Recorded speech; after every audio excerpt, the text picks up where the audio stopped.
Ahí está, ahí empecé a grabar, creo. Sí, sí, Sí, sí. ahí empecé a grabar. Bueno, entonces hoy acuérdense que es una clase bastante introductoria,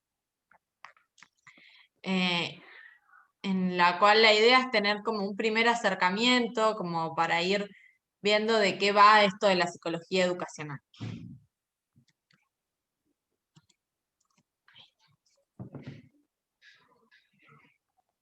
¿Nati? Bien, ay, perdón. Bueno, perdón, estaba leyendo tu mensaje del audio. Con respecto a la psicología educacional, bueno, es más que nada esta clase, como decía Paz, es introductoria, es para que ustedes sepan por qué ustedes, si eligen ser futuros profesores por qué tienen una asignatura que se llama psicología educacional en el medio del plan de estudio, ¿no?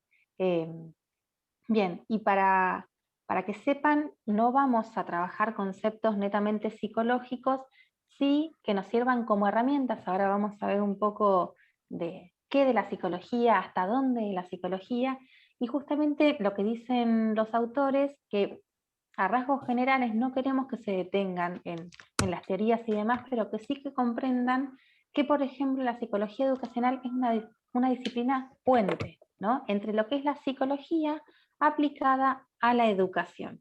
No es la psicología universal del niño, lo que todos sabemos, el yo, super yo, ello, o el inconsciente, el preconsciente, sino esas cuestiones teóricas aplicadas al sujeto que aprende y al sujeto que enseña también, ¿no?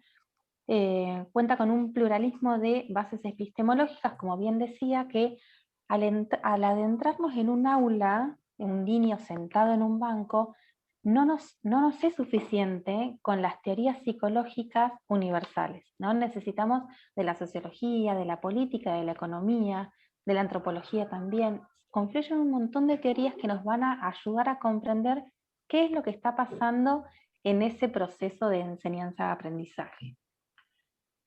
Bueno, además de enriquecerse con un montón de teoría, de un montón de corrientes, también genera sus conceptos propios, ¿no? Además de obtener como herramientas otras disciplinas, la psicología educacional de por sí crea sus propios conceptos. Y por último, se ocupa del sujeto en situación de aprendizaje. A mí me ha servido mucho representar a la psicología educacional como esa disciplina que estudia a un sujeto universal, pero con un guardapolvo puesto, ¿no? En vez de ser la psicología del niño, pasa a ser una psicología del estudiante, ¿sí? Piensen eso, como que no deja de ser niño el chico que está sentado en un banco con un guardapolvo blanco, pero tampoco es solamente un niño universal. Ahí pasan cosas específicas que tienen que tener que ser ponderadas, ¿no? Un montón de elementos que se van metiendo en la situación de enseñanza de aprendizaje que no excluye al sujeto universal, pero tampoco lo prioriza como única unidad de análisis. Bien. Eso van a ver, chicos, que les vamos a molestar un montón con esto, con el sujeto en situación de aprendizaje o el sujeto que además de un montón de cosas aprende. Eso vamos a hacer mucho énfasis nosotras y los autores, porque bueno, no es lo mismo decir como un sujeto para la escuela que un sujeto en la escuela. Van a ver que nos vamos a poner pesadas con esas palabritas entre medio. Después es importante que nos preguntemos de qué se ocupa, o sea, qué hace un psicólogo educacional. Em, en general, uno, o sea, puede aportar criterios para la resolución de problemas, es decir, abrir preguntas, pensar posibles soluciones, que en realidad acá suena como súper completo, resolución de problemas que en general no se resuelven o que no es que uno llega, a veces los docentes pretenden que nosotros lleguemos con la solución y uno no es el que está ahí, entonces tiene como que, bueno, hay todo un trabajo que hacer ahí en conjunto antes de brindar soluciones mágicas porque no las hay. Después la orientación Todavía no se inventó institucional, la marita, todavía claro, no se inventó la varita que tantos piensan que tenemos. no. Incluso hay un texto muy conocido en psicología educacional que se llama El mago sin magia. Medio que el psicólogo educacional es una cosa así, que va como a resolver y no resuelve y hay como tensiones entre yo esperaba que me dijeras qué hacer y cómo salvar este problema, que no se puede, porque en general son resoluciones bastante más complejas. Acá cuando habla de orientación institucional, a lo que se refiere es que no siempre los problemas son áulicos, digamos, ¿no? O sea, no es que es el problema del chico de ese aula o de ese grupo escolar, sino que muchas veces se trabaja con la escuela en general, porque, bueno, no sé, hay un problema X en el barrio ese, entonces se puede resolver pensando con la escuela en general, es decir, con los diversos actores que hay en la escuela, no solamente docente-alumno, sino como más amplio, ¿no? Después, la idea es que se puedan ofrecer también como ciertos planteamientos innovadores, o sea, venir como a ofrecer respuestas que no... chicos, acuérdense de silenciar, porque además capaz que si se escucha algo de lo que ustedes están hablando en sus casas no les va a gustar mucho. Y además para no interrumpir. Esto, la idea es a veces plantear cuestiones que capaz no pudieron ser pensadas antes, no porque seamos genios, sino porque hay algo de lo que nosotros estudiamos que puede servir para, que puede aportar para pensar en ese problema. Y después la parte de diagnóstico, no diagnóstico en el sentido de, ah, este chico es ADD. No, nunca. O sea, la idea es que, por lo menos como nosotros lo vemos, no es la idea que el psicólogo vaya y tire un diagnóstico que es un numerito en un De libro. patología.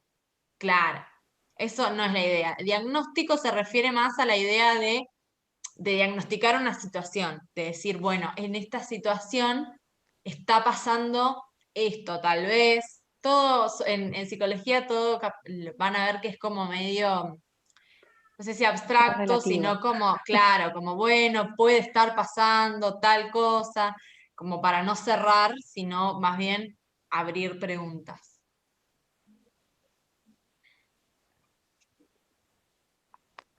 Ahí estamos. ¿Qué puede aportar la psicología educacional a la formación docente? Acá está la pregunta de por qué estamos en este momento sentados enfrente de una pantalla aprendiendo psicología. Desnaturalizar la mirada sobre la escuela y sobre los sujetos que ésta produce. Recordemos que la escuela, desde que nosotros nacimos y aún mucho tiempo antes, está estipulada y fundada en criterios que vienen de distintas áreas. La escuela es un proyecto social, no tiene nada de natural. Nosotros lo naturalizamos porque damos por hecho que el niño o la niña cuando tiene 6 años tiene que ingresar a la escuela y va a primer grado, ¿no? Lo mismo en sala de 5, sala de 4 y sala de 3, a veces sala de 3. Pero está tan instalado en nuestra cultura, está tan, como es también obligatorio, pensamos que es algo natural y Sí. empezamos a pensar de manera poco crítica sobre qué estamos haciendo, qué hace un niño ahí sentado, para qué está ahí. Entonces, la psicología educacional viene como a movernos estructuras y a invitarnos a pensar qué componentes tiene esta institución, qué componentes tiene este niño, qué componentes tiene el docente y qué pasa en la interrelación de todos esos componentes.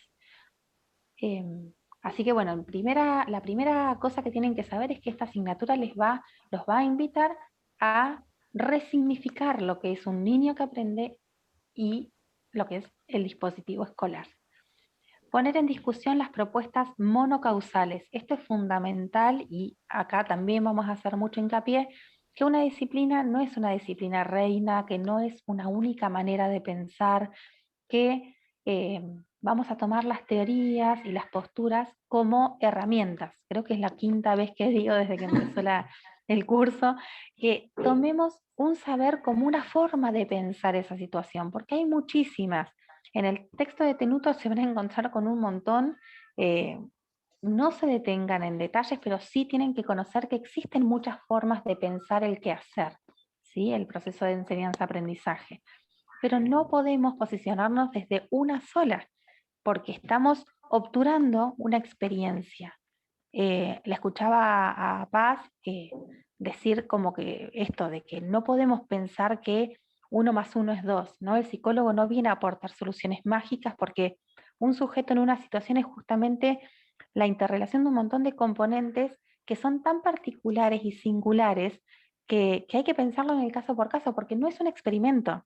el dar clases, el aprender y el enseñar no es 1 más 1 2, no es un experimento, es justamente una experiencia única y particular y singular. Entonces, una sola explicación no nos va a poder alcanzar, no nos alcanza para poder explicar o comprender esa situación. Necesitamos de esta caja de herramientas. Y no se desprende de una sola causa, no es porque el nene no comió o el nene tiene problemas familiares o el docente no sabe aprender. El que se fracase o se tenga éxito en el proceso depende de un montón de factores, un montón de causas. El tercer punto dice, pensar al estudiante como un sujeto que entre otras cosas aprende. Nuevamente está, y nuevamente está en color.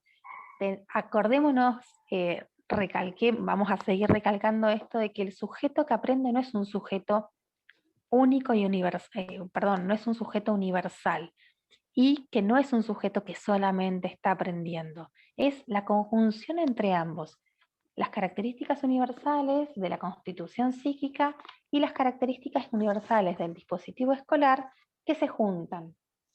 Y por último es descentrarnos de las miradas individuales del caso, descentrarnos de las miradas individuales del caso. Nuevamente, cada situación, por ser constituida por un montón de elementos, no pueden, una situación X no nos puede guiar a una situación Y en otra escuela o en la misma escuela en el mismo curso.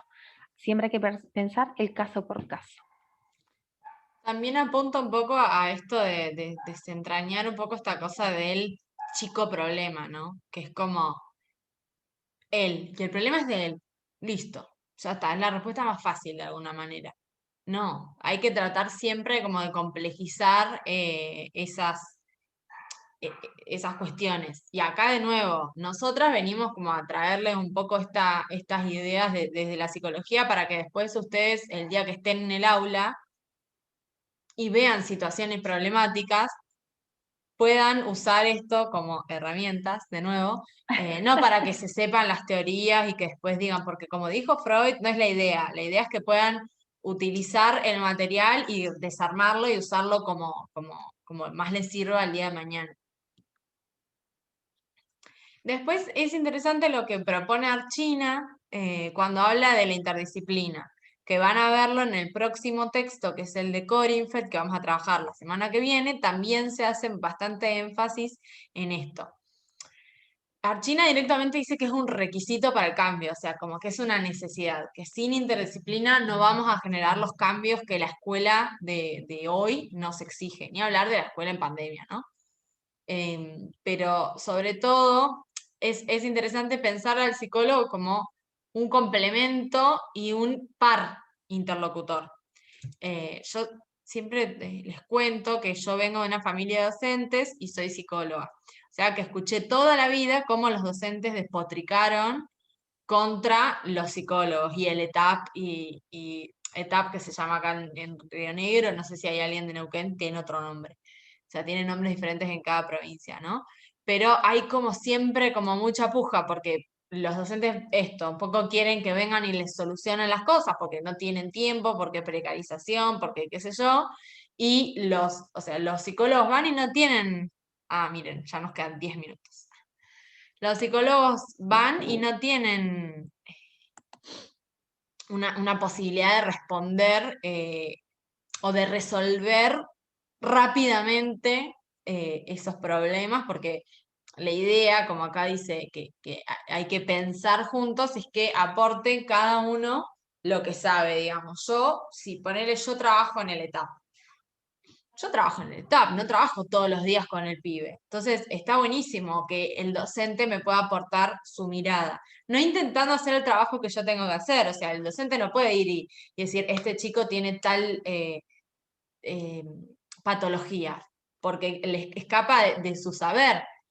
Pero de la misma manera que yo no puedo caer a la escuela y creer que porque yo estudié otra cosa soy superior. O sea, vamos a tener que tener en cuenta que muchas de esas cosas pasan. O sea, parte de lo que se dice de los psicólogos, muchas veces, o de los técnicos en general, muchas veces es nuestra responsabilidad y muchas veces se quiere hacer otra cosa y ya cargamos un poco como con esa mala imagen, ¿no?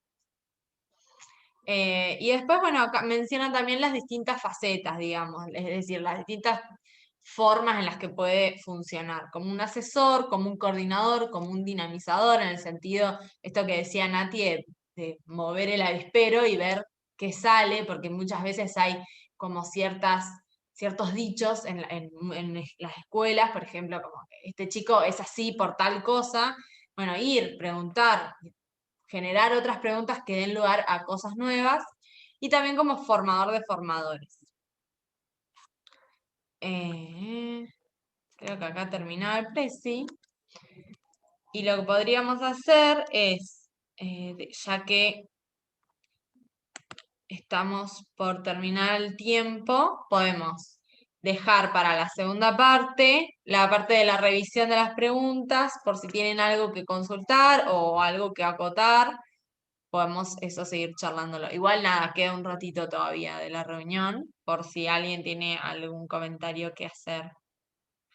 Yo no podía ver el chat porque estaba compartiendo, lo voy a leer ahora. Mientras tanto voy comentando que lo que se busca en realidad es permitirles a ustedes o aportarles los conocimientos o alertarlos en realidad de que el recorte que se suele usar por naturalizar que el niño o niña tiene que aprender porque es su edad y alguien le está enseñando, entonces tiene que aprender, que no es así, no es solamente un niño o un estudiante o una estudianta con un docente enfrente en un aula. Hay un montón de componentes, están las cuestiones intelectuales, emocionales, motivacionales de ambas partes, las cuestiones institucionales, hay cuestiones sociales que también tienen que ver en el aprendizaje. El aprendizaje no es un aparato que se le aporta información y esta absorbe. Hay muchos elementos, muchos componentes, se filtra en el aula también la familia, se filtra la sociedad, las creencias, las, todo lo que tiene que ver con la cultura y la sociedad también tienen que ver de cómo se aprende, si se aprende o no. Estas herramientas son las que queremos que ustedes posean para que puedan leer la situación y poder intervenir de la manera más productiva y no sesgada. Sí, tal cual. Insisto que la idea no es que ustedes después vayan diagnosticando por ahí porque bueno, no les corresponde, no es necesario, pero sí que puedan pensar como, bueno, capaz que esto que yo estoy viendo no es como dicen, porque eso les va a pasar un montón. En las escuelas esto suele haber respuestas prefijadas. No siempre hay escuelas que trabajan bárbaro y tienen menos problemáticas, pero hay un montón de otras escuelas en las que, estos chicos son todos un desastre. Vos ya entras a esa escuela y te dicen, no, este quinto, no, imposible trabajar. Entonces, para ir pensando, porque ni siquiera a veces es el chico problema, es un curso. Entonces, eso también como para que, bueno, para que vayan pensando. Bueno, no sé si alguien quiere comentar algo, si pensaron algo en base al presi que hicimos. Eh, Estaba muy Yo bueno el estuve, aporte de Natalia en el chat. No Natalia la yo, profe, otra Natalia. sí, yo, Ah, eras vos. em, eh, sí, no alcancé a terminarlo de leer, me faltaron un par de páginas, pero bueno, lo estuve intentando de leer tranquila porque, bueno, es un texto que me costó bastante como interpretarlo al principio, hasta que, bueno, agarrás lectura y vas. Ujú. Me pareció interesante cuando hace todo el recorrido histórico de la psicología educacional, por eso puse mi comentario ahí, porque al finalizar contextualiza la psicología hoy, ¿no? Mi duda era respecto a las preguntas. Lo que intenté fue ir leyendo el texto y, bueno, después volver a las preguntas para ver en dónde hacer énfasis. Y en la pregunta 1, que preguntan si tiene un corpus teórico integral, ¿qué Sí. quisiera decir el corpus teórico integral? Esto que Porque mencionábamos de no si sé, hay una sola psicología educacional, digamos. A eso se refiere, digamos. Es como vos decís psicología educacional y todos pensamos lo mismo, o hay diferentes corrientes dentro de la psicología educacional. Claro, El eso quería corpus saber si teórico era vendría a ser que... un librito. Hay un solo libro que explica cómo se aprende, cómo se enseña y la unión entre ambos. Esa es la pregunta en realidad. No, Sería como el marco teórico. no. Claro, el marco Correcto. teórico, total. Ah, ok. Eso quería saber. Porque claro, yo lo interpretaba como marco teórico y digo, bueno, no, entonces no, o sea, como que se encuentra atravesado por un montón de cuestiones. Pero bueno, quería interpretarlo bien. Gracias. Perfecto. A mí también me gusta el tema del recorrido que hizo, cómo surgió desde los primeros inicios de lo que es en sí la educación escolarizada y también el que ahora se está aplicando el tema de que hay que integrar las tecnologías, todo, ¿viste? Por eso es que no hay una sola educación, una psicología educacional. Hay varias de acuerdo al momento, al tiempo y por los procesos. Y si no, fíjate ahora, mira, ahora en lo que estamos pasando, mira, nosotros estudiamos el cuatrimestre pasado sobre política y tuvimos que ver hasta el artículo que se modificó en la ley de educación. Así Claro. que por eso te digo todo y me gustó el recorrido que hizo. La verdad, no es que le va a enseñar la psicología, sino realmente lo puntual a lo que a nosotros nos encierra. Me Bien. gustó. Correcto. Yo, detenidamente, pero lo leí, lo entendí Muy bien. clarito. Perfecto, Bueno. súper claro y pertinente. Sí, en ese sentido lo que decís sobre el tiempo está bueno porque al principio la psicología educacional era más como biológica, por decirlo de alguna manera, más ligado a la evolución y como que era como todo por etapas, ¿viste? El chico estaba, tiene que hacer tal cosa, después tiene que hacer tal otra, que también tenía que ver con un interés de la escuela moderna. Entonces, eso también se va modificando con el tiempo. No me quiero extender porque queda 1 minuto 35 segundos. Así que si les parece, ya cortamos esta reunión. En 5 minutitos nos volvemos a encontrar y ahí, si quieren, vamos charlando una por una las preguntas, a ver qué imaginaron que puede ser, qué respondieron o qué creerían si ya leyeron el texto que podría ir ahí, como para que después eso esté como más masticado a la hora de estudiar o de armarlo. Igualmente, acuérdense que las que pasaron no había que entregarlas. Bueno, entonces dejamos Encontramos y acá. 45. Dale. Bueno, y 45 nos volvemos a encontrar.